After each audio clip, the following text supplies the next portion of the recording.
もし毎日口にしているその薬があなたの死を早めるものだったとしたら、2013年7月22日、スペインガリシア州サンティアゴ・デ・コンポステーラ、キリスト教三大巡礼地とされるその町の音楽教室の廊下を一人の少女が歩いていました。彼女の名はアスンタ・ファンヨン・バステラ・ポルト。中国の孤児院からスペイン人の夫婦に養子として引き取られた少女でした。アスンタは養父母の英才教育で5カ国語を習い、ピアノやバイオリンにも精通している才女。その町では珍しい中国人ということも相まって同世代でも目立つ存在だったんです。そんな才能に恵まれた彼女にこのところ異変が現れていました。どうしたの？体調悪そうね。音楽教室の講師はおぼつかない足取りでふらふらと廊下を歩いていたアスンタの肩を支えました。彼女は半分眠ったような状態で、その問いかけに対しても上の空。それもそのはず、アスンタの養父母は3ヶ月かけて薬を盛り、彼女をじわじわと殺そうとしていたんです。養父母によってゆっくり時間をかけ殺されていった中国人の少女。一体養父母はなぜ異国から引き取った彼女に手をかけたのか。少女の才能を磨くその日々の中で、一家の関係性は崩れていったんです。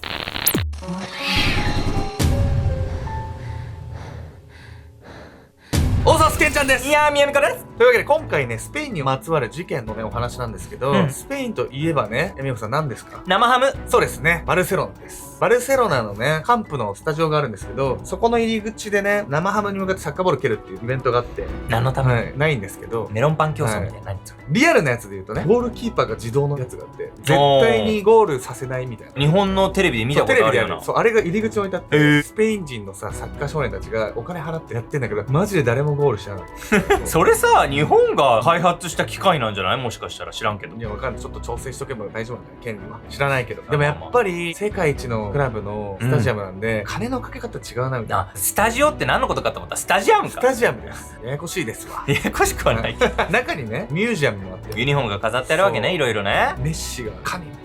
輝いてた。もうメッシの汗が染み込んだユニフォームが。そう、置いてあったね。あと、サロンドールの黄金の像とかも。はいはいはい。なので皆さんもぜひね、カンプの行ってみてください。行ってみたい。というわけで今回ご紹介するのは、スペインで起きた家族間の殺人事件について。スペイン人の夫婦が中国人の少女を養子として引き取ったんですが、12年かけて懸命に育てたその子を最後には結託して殺害してしまうという恐ろしい事件。やば、何 ?12 年も育てて最後に殺しちゃうってさ、それだけ長く続いた関係ならね、養子と養父母の関係性が合わなかったみたいな、そんなことはなさそうじゃない？本当にね、少女と養父母の関係っていうのはね、最初はうまくいってたんですが、12年という時を経て、だんだん壊れていってしまったんです。事件の日、突如として姿を消した少女。養父母は彼女の身の危険を訴え、警察署へ駆け込んだんです。不可解な失踪。2013年9月21日、スペインガリシア州サンティアゴ・デ・コンポステーラ。夜10時半、壮大な大聖堂がそびえるその町の警察署へ一組の夫婦が駆け込みました。さっき家に戻ったら宿題をやっていたはずの娘がいないんです。電話をかけても出なくて。必死の形相で訴えるその女性はロサリオ・ポルト。隣には夫のアルフォンソ・バステラが寄り添っていました。娘の友人にも可能な限り電話をかけ、彼女の行方を尋ねたという夫婦。それでも娘はどこに行ったのか一向に分からず、彼らは気が気ではない様子でした。ひょっとすると娘はもう殺されてるかもしれません。青ざめた表情でそう口にした父親のアルフォンソ。実は夫婦には娘の失踪について思い当たる節があったんです。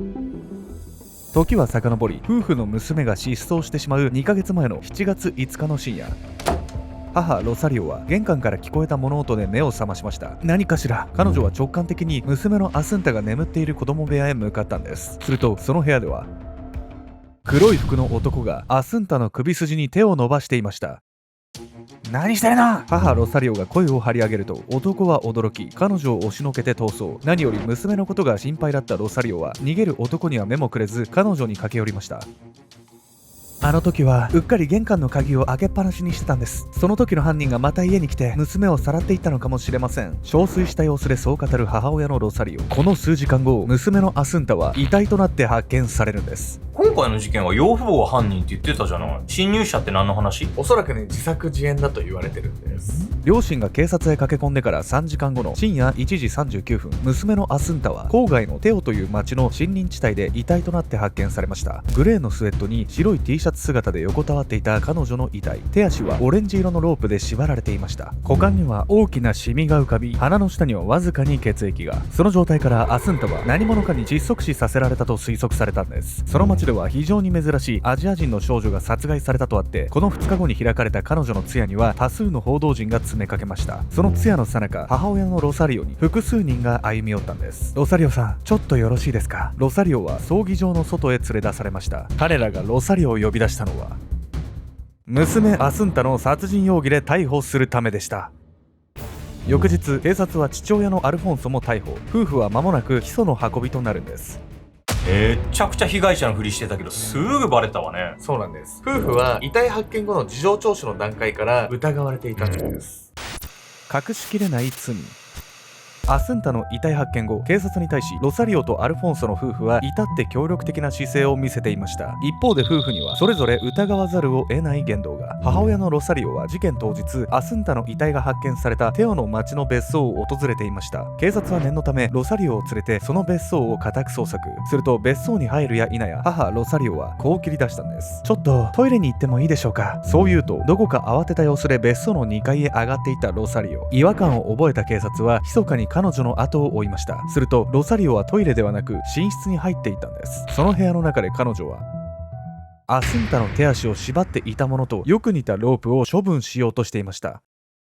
結局そのロープが犯行に使われたかどうかは特定されていませんが、母ロサリオのその行動は証拠隠滅以外の何者でもないように思えたんです。さらに彼女の証言にも明確な矛盾が。母ロサリオは娘のアスンタがいなくなった時のことについてこう説明しています。夜の7時頃に私一人で別荘に向かったんです。娘は宿題をやるって言ってたんで、それで9時半頃に自宅へ戻ったら娘がいなくなってて、母親のロサリオは確かに夜の7時に一人で別荘に向かったと話していました。しかし近隣のガソリンスタンドの防犯カメラには彼女が娘のアスンタと2人で別荘へ向かう姿が映っていたんです。また警察は事件当日の携帯の GPS 記録からも夫婦の動向を調べようとしました。すると妙なことに夫婦はその日の夕方から夜にかけて2人とも携帯の電源を切っていたんです。そう、まるで事件発生時の自分たちの居場所を隠すかのように。ここで訳あって妻や娘と別居していた父アルフォンソの証言にも矛盾が出てくるんです。事件の日は携帯の電源を切って家で本を読んだり料理したりしてました。それでふと携帯の電源をつけたらアスンタがいなくなったと妻から連絡が入ったんです。この日父親のアルフォンソは夜9時5分頃に娘のアスンタの携帯に着信を入れています。母ロサリオが娘の失踪に気がついたのは夜9時半。携帯の電源をつけたら妻から娘の失踪について連絡が入ったという証言通りなら、アルフォンソは夜9時半まで携帯の電源を切っていたはずなんです。極めつけはアスンタの検視結果、彼女の血液と尿からは抗不安薬ロラゼパムが高濃度で検出されました。ロラゼパムは非常に強力なため処方箋がなければ入手不可能。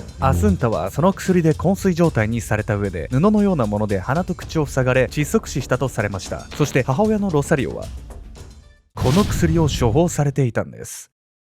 このように夫婦の証言の食い違いやアスンタの遺体からロラゼパムが検出されたことなどから十分な状況証拠が揃ったと判断した警察は夫婦を逮捕。これはいくら状況証拠だけだとしてもさ、言い逃れできないわよ。そうなんですよ。これね、アスンタの身近でロラゼパムが入手可能な人物は母親のね、ロサリオしか考えられなかったんです。ここでね、この薬品についても詳しく見ていきたいと思います。というわけで本日のメトラキーワード、抗不安薬ロラゼパムについて。ロラゼパムとは不安障害やうつ病などの治療に使用される抗不安薬。脳への情報伝達や全身への指令を担う中枢神経の働きを抑制する作用を持ち、適切に服用すれば不安や緊張を和らげられるんです。一方でロラゼパムには強い眠気やめまい、筋力低下などの副作用があり、過度に摂取すると呼吸抑制や昏睡など命に関わる状態を引き起こすことも。事件当日アスンタは少なくとも27錠、成人4量の9倍以上のロラゼパムを服用しており、昏睡状態に陥った末殺害されていたんです。こうして養父母によって殺害されてしまった中国人の少女アスンタ。この一家が抱えていた心の行き違いとは。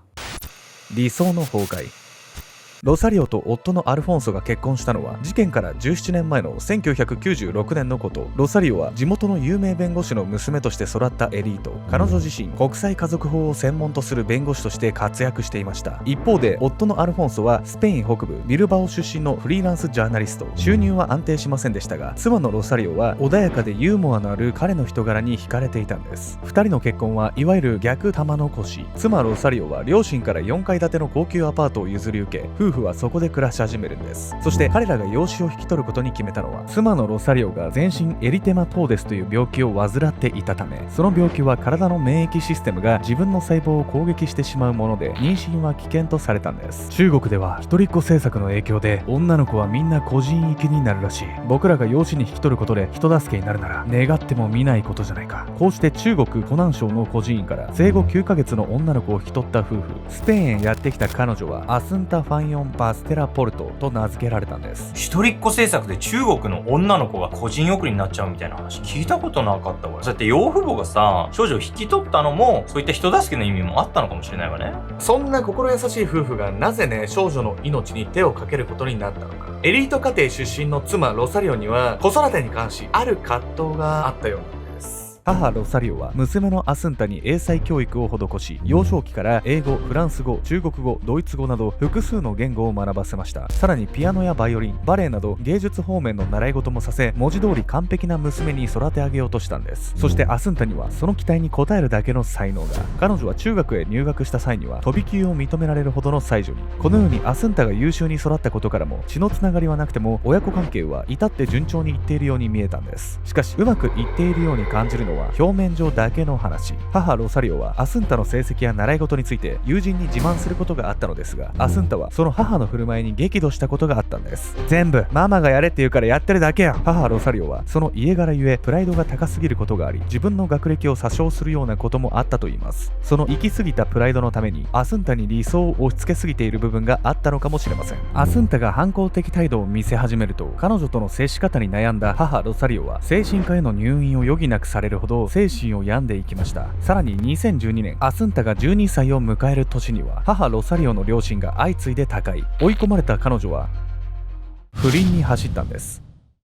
2013年1月、不倫の事実を知った夫アルフォンスは妻のロサリオを激しく責め立てました。売れないジャーナリストの夫に嫌気がさしたと友人に話していた彼女をアルフォンソが許せるはずもなかったんです。2人は不倫発覚の翌月には協議離婚。一方で元夫のアルフォンソは時間が経つにつれ冷静さを取り戻していました。元妻のロサリオが精神を病んでいることを理解した彼は離婚後も近所のアパートに住み、彼女と娘のアスンタを支えていくことに決めたんです。2013年8月にはロサリオがうつ病と不安障害を悪化させたため、元夫のアルフォンソが付きっきりで看病。9月になると親子は頻繁に3人で過ごすようになり、一緒にトランプをしたりアニメを見たり、また以前のような関係に。一家はまた3人で再スタートを切ろうとしているように見えていました。そんなさなか、ロサリオは元夫のアルフォンソにアスンタを預け、また不倫相手に会っていたんです。ロサリオはもうダメね。どうやってさ、こっから娘を殺そうなんて話になるわけ？ここまで見てわかるように、元夫のアルフォンソっていうのはロサリオに対し非常に甘い態度をとっていたんです。娘のアスンタを殺したのは彼女を助けるためだったのかもしれません。そして彼らはじわじわと時間をかけ娘を殺していきました。飼い殺しの少女。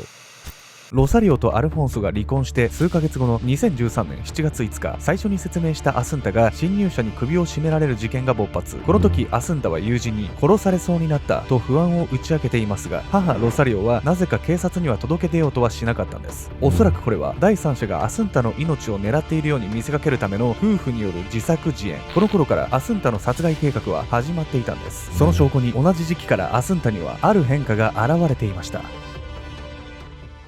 2013年7月22日、バイオリンの練習のために音楽教室へやってきたアスンタは見るからにいつもと様子が違った。廊下を歩く彼女の足取りはふらふらと左右に揺れ、まぶたは半開きの状態。その様子は歩きながら眠っているかのようだった。どうしたの？体調悪そうね。見かねた講師はすぐにアスンタに駆け寄り、彼女の肩を支えた。すると講師の方へ顔を向けたアスンタは上ごとのような口調でこう言った。ママに白い粉を飲まされてるの。それが何かは教えてくれない？この時の彼女は知る由もなかった。その白い粉が自分を殺すための薬などとは。警察の捜査によって父アルフォンソは2013年7月と9月に抗不安薬のロラゼパムを合計125錠購入していたことが判明。彼はその用途について元妻ロサリオの不安障害を挙げましたが、アスンタに飲ませるためだったことはもはや明白。アスンタは死後の毛髪検査によって毛髪の根元から3センチまでロラゼパムが含まれていることが分かったんです。髪の毛は1ヶ月で1センチ伸びるため、彼女は少なくとも3ヶ月間ロラゼパムを飲まされ続けていたことになるんです。死亡時のアスンタは完全に中毒状態で、危害を加えられた際の抵抗はもはや不可能。スムーズに犯行に臨むため、夫婦は彼女に毒を盛り続けていたと考えられるんです。またロラゼパムで意識が朦朧としている状態は当事者から正常な判断力を奪います。3ヶ月も薬を盛り続けたのは、万が一アスンタが犯行計画に感づいた際にも周囲に助けを求めたり逃亡したりできないようにする意味もあったのかもしれません。12年も一緒にいたのに、弱ってくさ娘の姿見て何も思わなかったのかしら。本当に明確な動機は語られてはいないんですが、この養父母にとってね、アスンタっていうのはだんだん邪魔な存在になっていたという説が濃厚なんです。見栄のために学歴を詐称することもあるほどプライドが高かったとされる母ロサリオ。彼女は娘のアスンタが自身の教育方針に反発することに悩んでいました。さらに両親の他界や夫との離婚も重なり、精神を病んだロサリオは一番の原因であるアスンタのことをもう考えたくなかったのではないでしょうか。元夫のアルフォンソも苦しむ彼女を見ていられず、アスンタの存在を排除することに同意。当時のロサリオの精神状態を踏まえると、その説が腑に落ちるように思えるんです。2013年9月21日、ロラゼパムで抵抗力を奪った後、アスンタを別荘へ運び窒息死させた夫婦。2年後の2015年11月12日、殺人で有罪となった2人にはそれぞれ懲役18年の刑が下されました。その後、母親のロサリオは度重なる未遂の末、獄中で命を絶ちました。父親のアルフォンソは現在も収監中。今も無罪を主張する彼は自身の罪についてこう語ります。私の本当の罪はアスンタを助けてやれなかったことです。絶対に自分を許せない。果たしてその言葉は本心なのか。あなたは一瞬でも家族を疎ましいと思ったことはありますか。もしあるとしたら、それはどんな時でしたか。